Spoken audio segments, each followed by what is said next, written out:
Hello ladies and gentlemen, I'm William Target and welcome to the Formula 1 Shame Report, inspired by Dave Dameshek's LFL equivalent, in which we shine the white-hot light of shame on those who deserve it most.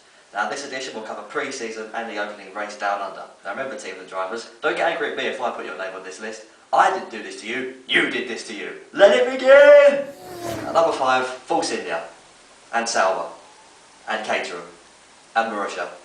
Why? Because they all had vacant seats for a while over the winter and they didn't hire this guy. Or this man. Or this fella. Basically, we're shaming paid drivers here. Caterham dropped one of the most consistent drivers on the grid, and so did Marussia, who instead decided to go with the driver lineup of 12-year-old Max Chilton and Mr Brazil but Moneybags, who, after it turned out didn't quite have the financial backing first fall, had an F1 career that lasted approximately 24 minutes. If only he was as fast with his checkbook as he was in the car. And Sauber, were the worst of all, dropping the most exciting driver on the grid for a Mexican that they genetically engineered in a lab using one of Sergio Perez's old pubes they found lying around in the garage. And Force India spent about 4 years umming and ahhing about where they were going to go before eventually deciding to hire a convicted criminal. Jane. In at number 4, Force India, and Caterham, and McLaren, and Williams, and every other team that kept their boring liveries exactly the same as they were last year.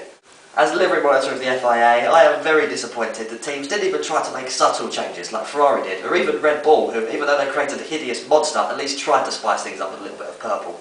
I know it's not what's on the outside of the car that wins races, but give us something to look at here. This is where Sauber get plus points for their very snazzy grey outfit. Of course, kudos also to HRT, who went for a very impressive invisible livery for 2013. At number 3, Santander, and his hella creepy adverts they've been doing with sports stars invading people's homes and personal lives. Am I the only one who thinks these people are far too chilled about it? Surely if you closed your fridge door to be greeted by that sight, you'd say, "Ah, Jensen Button, what the hell are you doing in my kitchen?" Now, it starts with an F1 driver in your kitchen. The next thing you know, you won't be able to enjoy a bit of alone time without Sergio Perez sticking his head around your bedroom door and talking about insurance policies. Honestly, these F1 drivers, no respect for boundaries. Am I right, Pastor? And Romain? Now it's time to add a little sugar to the otherwise salty proceedings with this week's Get Out of Shame free card, which this week goes to Mother Nature. Had it not been for God making his wrath felt on the city of Melbourne, I would have missed qualifying entirely, reasons why later, but thanks to Mother Nature, I was able to watch it later on in the evening. And I know I had to go at him earlier, but a lot of respect needs to go to Adrian Sutil. He deserved a lot higher than 7th, should really have got a podium, and all this having not driven an F1 car in over a year. Well done, Adrian, we raise our glasses to... Oh. Back to the shameful. At number 2, the reason I missed the first qualifying session, alarm clocks.